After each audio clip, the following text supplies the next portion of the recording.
لأمريكا بارتيا ديمقراط روجا چارما كونغرا خبري بدبه عربك بومبكري لدمشق بايتخت تقا وإريشين عزماني حكومة بين جهين تندرستيش خوراتكن آرمانج الحلبي دو إريشكر لفرنسا كشايكي دكوجن بريكو بخوا بين كشتن جعالي بوليس به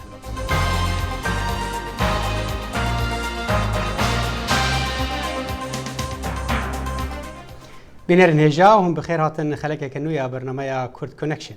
کورد کۆنەکشن هەموو ڕۆژانێکی سێشەموان و هەینی لە بەشی کوردی دەنگی ئەمریکاوە ئامادە و پێشکەش دەکرێت و لە کەناڵی NRTەوە ڕاستەوخۆ پەخش دەکرێت. دیموکراتەکان دەست دەکەن بە کۆنگرەی خۆیان.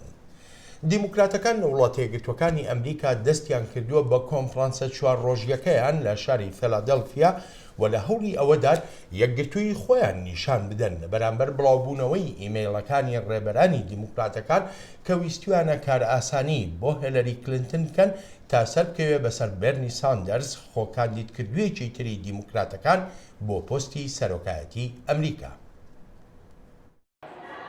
ئەم پێک بە ئێگرتینا دروشمی یەکەم ڕۆژە کۆنگرەی نیشتیمانی 47 دیموکراتان بوو. گۆتار و چالاکیên şevêdî li ser bihayên malbatên Amerîkî bû ka çawa ew pêk ve bihêzin. It's hard to believe. Xanima Êkiya Amerîka Michelle Obama navdara şevê bû. Wê behsê rolê serokî kir di jiyana Amerîkiyan de û ka çendê Hillary Clinton amadeya wî postî wergire. This election is about ending. Bernie Sanders ku dereng piştevanî lê Hillary Clinton kir, rijdî li piştevanên xwe kir heta gelek giringiyê nedin şermezariya Debbie Wiseman ya ku Wikileaks emailên wê eşkere kirîn têda piştevaniyê li Hillary dike nişûna ku bêlayen be. Ji bo Sanders êgirtina demokratan erkê yekiye lê piştevanên wî hinekî qerebalix li vekirina kongreyê durist kir. Supporting Bernie Sanders. وی ایش روشلات ناوین چه فلسطینی عراقی یان سوری آنی برچاف له هیلاری تانها بحثی وی یکی نکریه. گلک جوان هز دکن کو نحقی لکاندیدی وان هاتی کرن. من دیسان دنگ خود با برنی ساندرز و اجندا وی دنری نامندا پلتفرم وی و ایدئولوژی وی هری گرینگ بو حتی اگر برنی نبی تسرک ایدئولوژی وی و هر بمینه دناو مدا. لدر وی هولا کنگره خو پیشاندران پرانیاوان پشتوان برنی ساندرز بون دخواست نوینرین پارتیه باوریا خو بگوهرن و نشونا هیلاری کلینتن ساندرز بکن کاندید دموکراتان. لدناف هولین کنگره دا توایا نوینرین پارتی جواناجی پشتوان برنی ساندرز دیویژن دما کنگره هیلاری کلینتن دست نشان بکابه با کاندیداوان جبو سروکاتیا امریکا او تفوی پشتوانی لی بکن و دیسا او باور دکن کو شرمزاریا سروکا کمیته پارتیه و بیش بیر کرن و صباحی خلق و بحثی هندی بکا که چه شبکه سرکفتی وان هبو داخل شمو دناف هولا کنگره دموکراتان لفلادلفیا.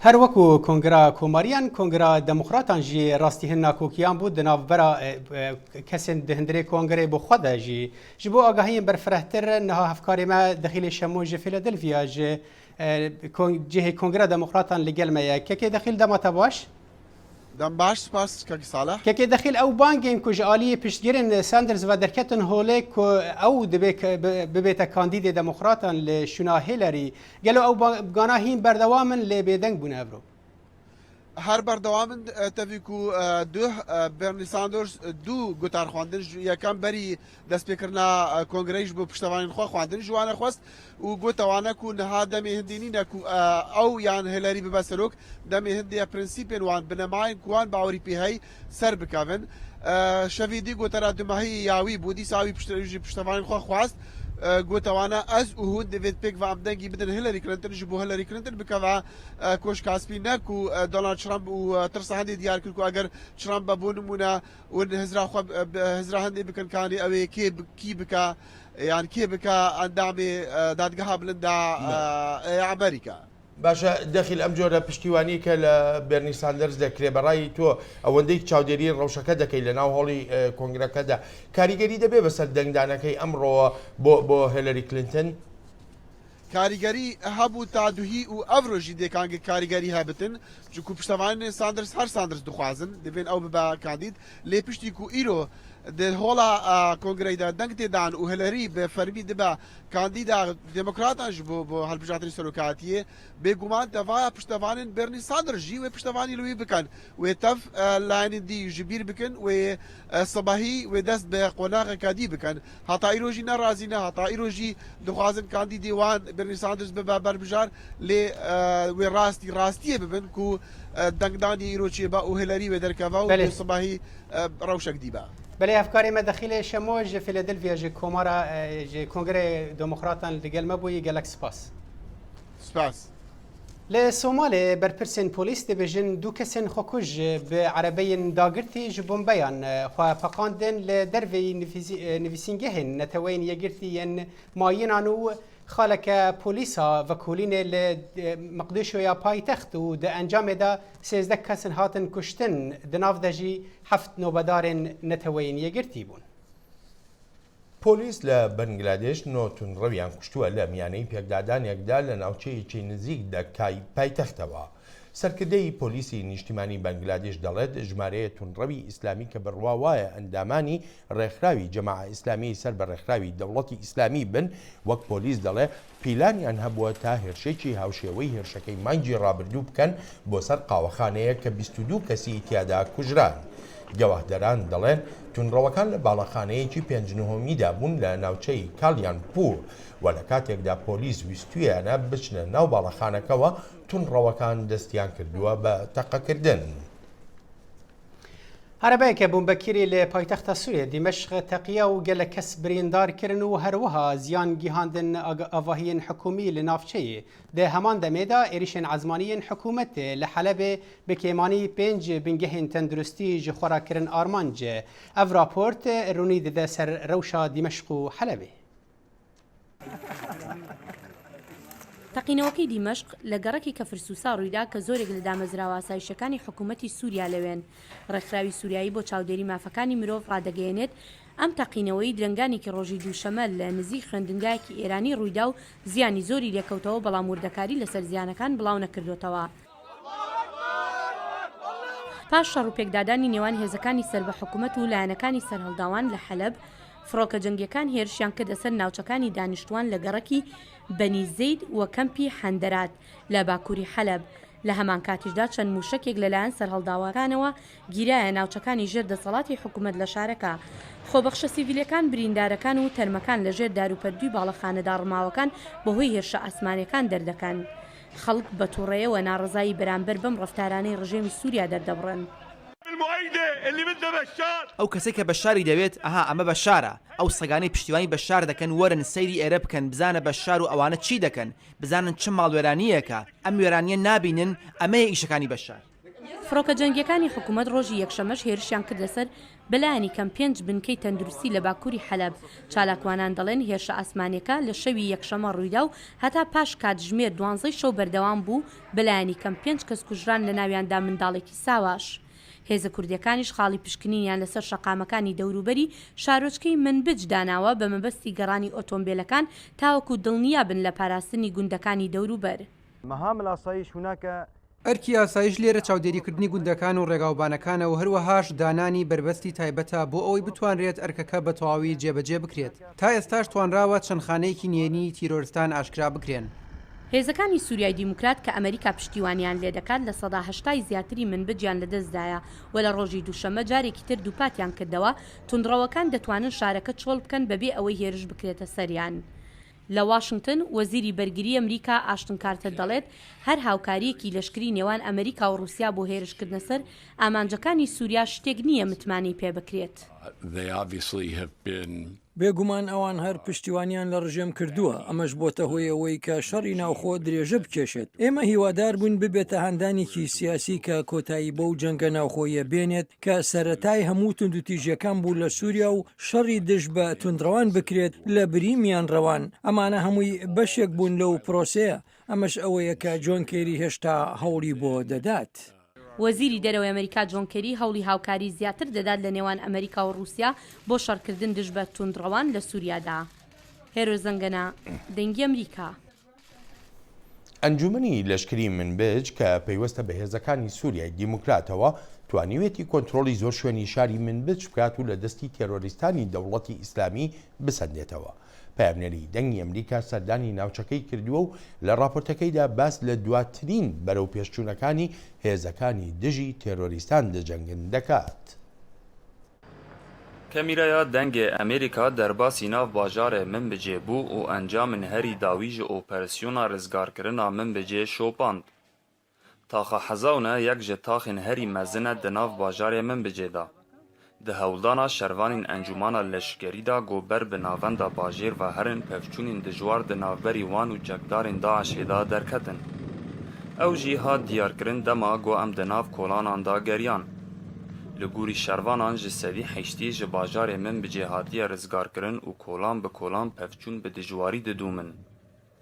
Şervanan tekez kir got di demekekin da dê operasyona wan bi dawî bibe û bajarê Minbicê tevahî were rizgarkirin. منها الباجار من بيجي شريمه يا باجر يا كولان يا شارعه بردوام تكي يا قالك تشت يعني نمانا فراني باجار رزقار بو يعني بس عندك هيمانا اميجي اوبراسيون بكن ارتق دروجه وخلاص ببي بری در روزان هات راگهاندن گو انجمانا لشکری 48 ساعت فرسندا جبو چکدارین داعش دفج شربردن او کریدورک بیوکرن دا گو چکدار تاوی چکین خوین سوک جناف باجار منبجه درکبن. لی داعش اف فرسند قبول نکر و جعالی خوا گوت لبرانبری ام بیهلن هجمارک سیویلن نخوش جناف باجیر درکبن دو گو شروان بیهلن ام بریندارین خوا وگو هیزن باجار الباب. عدنان ابو امجد سرلشگری انجمن لشکری جدنگ امریکا را دیار کرد گوان اف فرسندا جبو پاراستنا سیویلان جپفچونان هر وها جبو باجار جی و ایران نبه. ما اريكر كل دوري 48 دمجميران بوريك خستنا تيروريستا داعش داج باجر منبج دركبن افجي لسرداخوازا خلكو ريسبيان باجري بو لي داعش بيگرد نبو جباجري دركبن افجي درفتا داويه بو بوان داج باجري دركبن و خلك باجري جشار و كشتنه بپاريزن. پشتی دروجان راوستاندنا اوپرسیونی جبو فرسندا گوهاتی داین جعالی انجمانا لشکری و دا گو چکدارن داعش درکبن پفچون به دجواری دناف کولان باجار منبجه دا ددومن پشتی گو 48 ساعت سر فرسنده را درباس بون و نها سنتر باجیر بویه آرمانجا شروان انجمان لشگریه. لگوری شروان انجمان لشگریه منبجه و شروان حسده گوش سدی حیشتی ج باجار منبجه هاتیه رزگار کرن و کولان به کولان شر به دجواری ددومه. و نهاجی چارکوشه اولهی بویا آرمانجا شروانا و دمی پیش دوی واری رزگار کرن. محمود بالی دنگ امریکا باجار منبجه. لفرانسا ایرو دو ایریشکر درباسی کنیسه که بونو کشه کشتن و کشه که 84 سالی بو و هنکین دنجی بریندار کرن لباجار روین. یک جه برینداران دناورا جیانی و مرنه دیا لگور پیفدار وزارت نافخایی هر دو ایریشکر لسردست پولیس هاتن کشتن و سروک فرانسا فرانسوا اولند گوت گروپا دولت اسلامی د پشت و ایریشه دایا او برنگی کی نه آشکره تاوان کرن به و ایریشه. هەوڵەکان زۆرن بۆ لەناوبردنی تێرۆریزم بەڵام لە هەمان دەمیشدا ڕوانینە سەرەکیەکە لەوەدایە کە هەر تەنها بەکارهێنانی هێزی لەشکری نابێتە مایی لەناوبردنی تێرۆریزم بەڵکو پێویست بە گرتنەبەری ڕێوشێنی تر هەیە لەوانە تێگەیشتن لە خودی دیاردەی تێرۆر. محەممەد ساڵح نووسەر و لێکۆڵەر کە نوێنەری یەکگرتووی ئیسلامیشە لە بەریتانیا میوانی کورد کۆنێکشنە لە ڕێی سکایپەوە. کاک محەممەد سوپاس بۆ ئامادەبوونت و یەکەم پرسیارم ئەوەیە کاتێک کە تێگەیشتن لە تێرۆریزم بە فاکتەرێک بۆ سەرکەوتندا دەنرێ بەسەر تێرۆردا ئایا لە جیهاندا بەگشتی و ئەوروپاش بە تایبەتی ئەم تێگەیشتنە هەیە؟ ئەم کاتێ باش کاک بڵێن لە ڕاستیدا نەخێر بە پێ تێگەیشتنی من وەکو پێویست تێگەیشتنی پێویست نیە لایەن وەکو حتا وڵاتانەوە بەداخەوە بە تایبەتتر لە ئەوروپا. بۆ نمونەیەکە عرضکەم کە ساڵی پار کەسێکی وەکو دەیڤید کامرۆن سەرۆکوەزیرانی بریتانیا لە ناو پەرلەمان لە کاتی کۆشن تایم ئەڵێ بە ئەندامان کە لە ئەمڕۆ بە دوا وەکو شتێکی زۆر گرنگی کەشف کرد بێ ئەدڤایزێکی خراپی مەبەستەوەی کە ئەدڤایزەی خراپیان هەیە وەکو پێویستیان ناگەین بەڵکو خۆشیان تێنەگەشتنەوە ئەدڤایزانە وەکو پێویست ئەڵێت لە ئەمڕۆ بەدواوە مەڵێن ئایسیس یان ئایسڵ بەڵکو بڵێن داعش لە کاتێکە بێ ئاگایە لەوەی کە ئایسیس ئەکرۆنۆمی ئیسلامیک ستیت in Iraq and Sham یان in Iraq in Levant بۆ ئایسڵەکەی لە کاتێکە داعش ئەکرۆنۆم عەرەبیەکەیەتی لە ڕاستیە بۆ شێوازە ئەدڤایسیانەکەن لەبەرەوە وەکو پێویست بە هیچ شێوەیەک تێناگەن ئەگەر وەکو پێویستیش تێنەگەن لە ڕاستی لە خودی ئێرهاب لە ئایدۆلۆژی ئێرهاب لە مێژووی ئێرهاب چۆن سەری هەڵداوە ناتوان وەکو پێویستیش بجەنگن لەگەڵیان. باشە کاک محەممەد ئەی لایەنە ئیسلامی میانڕەوەکان خۆیان تێگەیشتیان هەیە بۆ تێرۆر و بەتایبەتیش بۆ مەترسیەکانی کە تێرۆر لەسەر ئاین دێنێتەوە.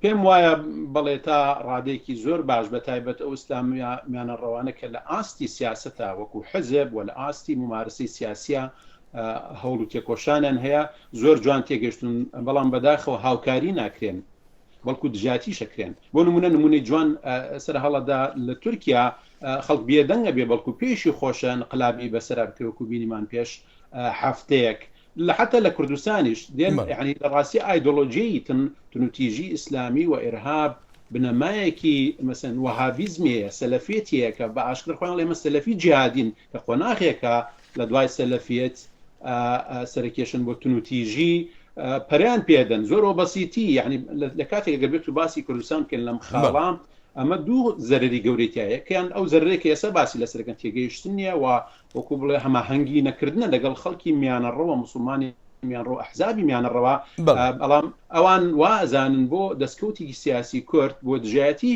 میانەڕەوەکان بکەن پەرە بەو سەلەفێدن کە لە قۆناغی داهاتووە دەست ئەوەشێنن. بەڵام کاک محەممەدیەکێ لە پرسیارە سەرەکیەکان ئەوەیە لە بەرامبەر ئەو گوتارەی کە سەلەفیە جیهادیەکان توندوتیژی پیرۆز دەکەن گوتارێکی شەرمنانەی ئیسلامی میانڕەوەیە جا لە کوردستان بێە لە شوێنەکانی تر ئیسلامی میانڕەوەکان دەتوانن چی بکەن؟ قوربان عەرزم کاتێک کە باس لە دین ئەکەین تێک ڕای دینەکان تر بەدەر لەوەی کە دینی ئاسمانیە یان هەر دینێکی تر باس لە خواپەرستی و دڵ ئارامی و چاکە بوون بۆ خۆت و بۆ خەڵک و بۆ کۆمەڵگا هەموو پرینسیپە جوانەکان لە ئاینەکان هەیە ئەمە خاڵیەک خاڵی دووهەم هەر کاتی هەر گروپێ لایەندا لە هەر ئاینێک لەو ئاینانام ئەرکی سەرەکی یەکەم لەسەر شوێنکەوتوانی ئەو ئاینەیە کە بەڕنگاری ئەو چەوتی و لارێ بنەوە و دژایەتی بکەن ئەنجام ئەرکی هەموو کەسی ترە لە دەرەوەی ئەو ئاینە ئیترچی ئاینەکان تر بن یان ڕێکخراو بن یا وڵات بن یارمەتی ئەو خەڵکانە بدەن ئەو هەڵەیە ڕاستکەونە نەک بە پێچانەوەکەوەی کە باسمان پێکرد وەکو فەتەکە بەکاربێنە بۆ دژایەتیکردنی خودی دینەکە ئەگەر وان نەکرە لە خاڵی دووەمە خاڵی سێم ئەوەیە یعنی بازنەی خراپی و تنوتیژی ئەو لاریە ئەو چەوتیە فراوان ئەبێت ئەمڕۆ ئەمە ڕۆدا لە جیهانەکە بەشتی بەری دوور و نزیک ئەگرێتەوە. کاک محەممەد زۆر بە کورتی وەڵامی ئەم دو پرسیارم بدەیتەوە ڕۆژاوا ینی داکۆچی لە بەهاکانی خۆی دەکات لە شەڕی دژی تێرۆریزمدا بە هەمان شێوەش ئەرکێک لەسەر جیهانی ئیسلامی هەیە کە داکۆچی لە ئاینەکەی خۆی بکە جیهانی ئیسلامی دەتوانێت چی بکات لە کاتێکدا قەیرانی ئاینزایی شیعە و سونە بەرۆکی ئەم جیهانە ئیسلامی گرتووە. لە ڕاستیە توانێت زۆر بکە هەر پەیوەستە بۆ خاڵانی کە باسمان کرد بە شێوازی میانڕەوی ئیسلامی چی لە فکر و ممارەسەدا لە ئاستی ڕێکخرا و لە ئاستی ئەحزابی سیاسی لە ئاستی دەوڵەتشا ئەبێ هەماهەنگی هەبێ ئەبێ هاوکاری هەبێ هەماهەنگی و هاوکاری هەبن. زۆر سپاس دەکەم کاک محەممەد بم بەخشە کاتم نەما.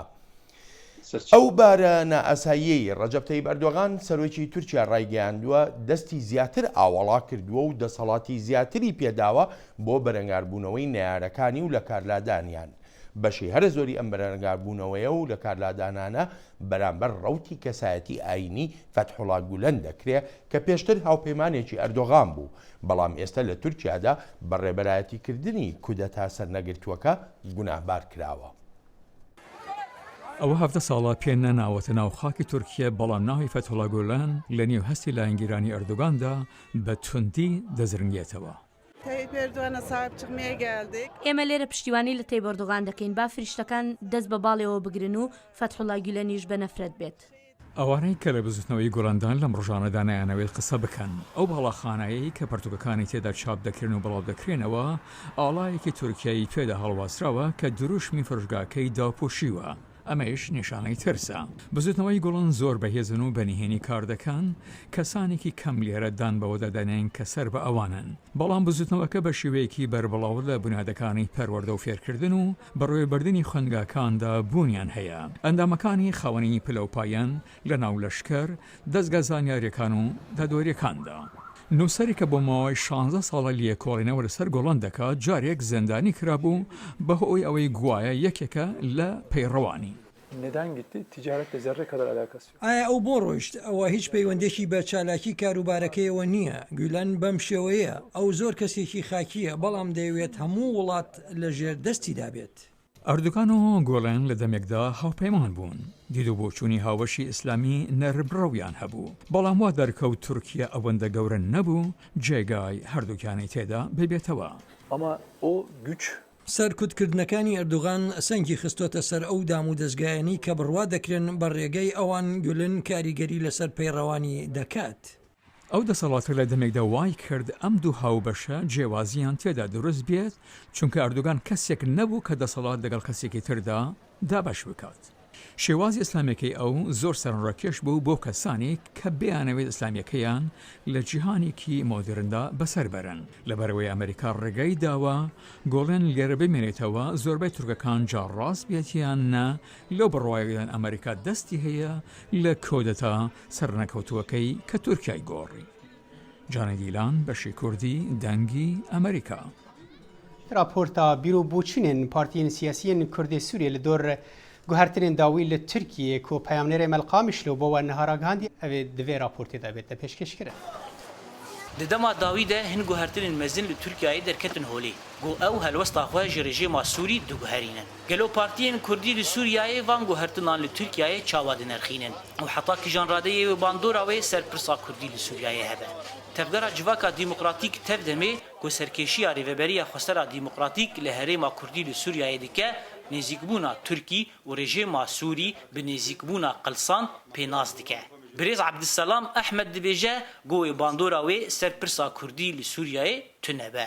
Bi hêza xwe bi quweta xwe dijî terora Daişê aştiya cîhanê tevahî dixe xeteriyê de hêzekî helîf hêzekî hevalbend wê ev hevalbend wê bimîne û di wê nirîna me de jî ev herêma me wê bibe herêmekî wek mehetakê ji bo avakirina Sûriya tevahî.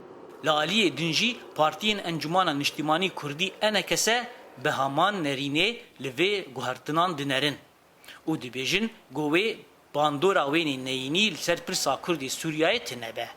Birêz Mihemed İsmaîl dibêje pirsa Kurdî gihiştiye qadên navnetewî û bi pîlanên dewletên herêmî ve nema bandor dibe.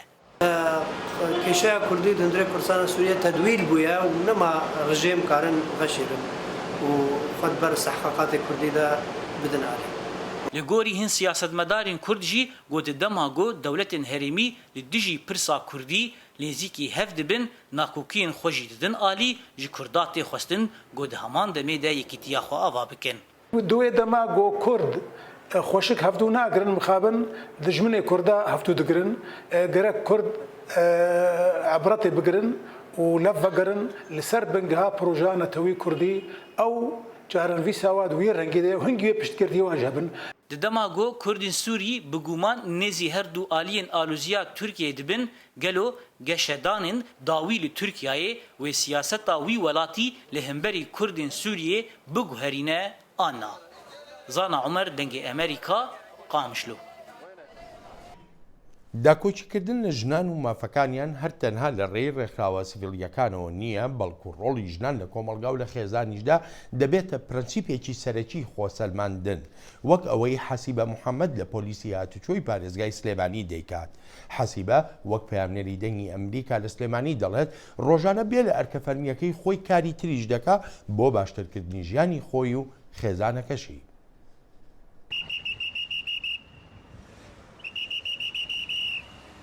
ئەو ڕۆژانە بۆ ماوەی زیاتر لە حەڤە کاتژمێر کار دەکات تاقێک وەک پۆلیسی هاتوچۆ سیستەمی هاتوچۆ لەسەر شەقامەکان جێبەجێ دەکات تاقێکیش وەک تاقە خانمێکی شار کە سەرقاڵی سەوزە و میوەفرۆشتنە لەسەر شەقامێکی سەرەکی شاری سلەیمانی ئەم واجبەی یەکەمیان لە ساعت 7 بەیانی پەیوەندیەکەین هەتا ساعت 12:30 واجبمان ئەبێ وابێت ئەمە 1000 ڕۆبعێکەکە اینکە لە داوام تاوە میە مێرەکانە تا 12 شەو لێرا 11:12 تەرەکەی کە زانیمان ئیش کەس بوو فڕۆشتن کەس بوو ئەڕۆینەوە ماڵە.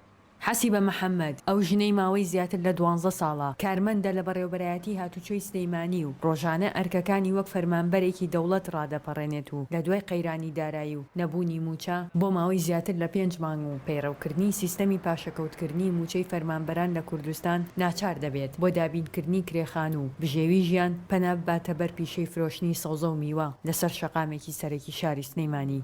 ئەم دەوامەکە هەموو کاری ئێرەش ماندوومانەکات. بەڵام ژیان وای لێ هاتووە ئەبێ خۆتی بە ماندووکەیت مەجبورین. حەسیبەی تەمەن 41 ساڵ خێزاندارە و خاوەنی 2 منداڵە جگەل لەوان ئەرکی بەخێوکردنی دایک و باوکیشی لە ئەستۆ گرتووە. وەک شخصی خۆم کرێچیم خانوویەکەم نییە تا بڵم وڵا کێشە منێ 2 مانگ 3 مانگ جایش موچەکە بێ کەمیش بێ بەشمەکە عاشێ تو کە کرێکی بوویت ئەو موچەیە جاری وایە درەنگەکە ئەبێ فریای سەحەب خانووکەی. لە کوردستاندا پیشەی دووەمی حەسیبە کە بە پیشەی بەقاڵی ناو دەبرێت زیاتر پیاوان ئەنجامی دەدەن.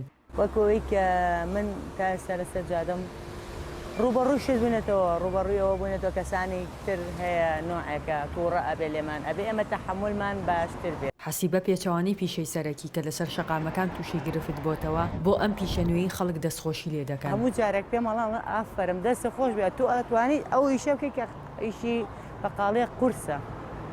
کەم کەسەیە بۆی بکرێ زۆر زەحمەتە تۆ بە سنووڕبێریت و سنووڕبەریت و بەسەر چەند دوکانێکی ترا چێپەڕین ئێستا هەر لەسەر ئەم جادەیە تا ئەو سەر چەندین بەقاڵی تری لێ ئێمە تەنهاین لە لای حەسیبەخان لەبەرەوەی و خزمەتمانەکە لەسەر شەقام ئێمەش وەکو تەشجیعێک وەکو کڕیارێک ئین لە لای حەسیبەخان شتەکانمانەکرد. دەوترێت خانمان نیوەی کۆمەڵ و دایکی نیوەکەی ترن حەسیبە بێزگەل لە ئەرکی دایکایەتی دەیەوێت ئەرکی نیوەکەی تر تەواو بکات و یارمەتی هەمووانیش بدات لە ئاسانکردنی ئەرکی هەمووان لەسەر شەقامەکاندا. ژیار محەممەد دەنگی ئەمریکا سلێمان. ولافرینێژی لەگەل ڕەوشە شەر و دوورپێشکردنا باژێر خەلکێ بەرێ خۆدەدن چاندنیە مێوە و شینکایە ئاگاهیان زیاتر دەوێت راپۆرتێدا. هەرێما ئەفرینێ بە ئاخ و ئاواخا زەنگینە. ji sedî heftê ji xelkê herêmê pala xwe dide ser mûsimên çandiniyê û piştî astangiyên dûrpêçkirinê hemû tiştan diçînin da ku li benda şînkayî û fekin ji dervetên nemînin. Efrîn dewlemend bi çandiniyê lê diberî ev ezme derbas bê li Sûriyê pir tişt li Efrînê bi şeklekî hindik dihat çandin. Xud re me îtimada xwe gelkî li ser rîf Heleb ئەو تشت مەرە دەشاندن لە دەم ئەفرین کە دۆرپێچکردنێ ڕابی خەلکی ئەفرینێ دەست بە چاندنیە کرد بخوا دەست بە چاندنیە کردن دۆرپێچکردنە منطقێ نەدهێشت تشت دەربازی لە ئەفرینێ دەرکەوێ مناطقندن هەرێمێندن ji xeynî kêmbûna kesin di çandiniyê da kar dikin û pirsgirêkin av û elektrîkê û kêmbûna derman û semad îsal ji ber kêmbûna baranê û bihabûna pêdeviyên çandiniyê جودکاری گلیên xwe dikin. Mûsim îsal tebanê baran nebû avê meydankê heye xet bi megê mûsim rind e deqel nebûn îsal gî bejiye baran nebû baliqiye tiştine îsal qet e mûsim kok zêde îsal tebanê batoz darêtê hektarê de çol nakevîne. Tiştê balkêş pena berin ji herêma Şehbayê derbasî Efrînê bûne ezmîna xwe di çandiniyê da bixare anîn. Kurdên Ehresê Tileren û Tilhasilê çandina betata û becanê Sûr derbasî herêmê kirin. Em ji gundê Ehresê hecwîn hatin li vêrê me şabî Efrîn alimandin betata em har ev dikin em sibeda heta me bi şixulin. تا بە یەگەیشتنەوەی داهاتوومان هەر شاد و سەرفراز بن. خاترێ.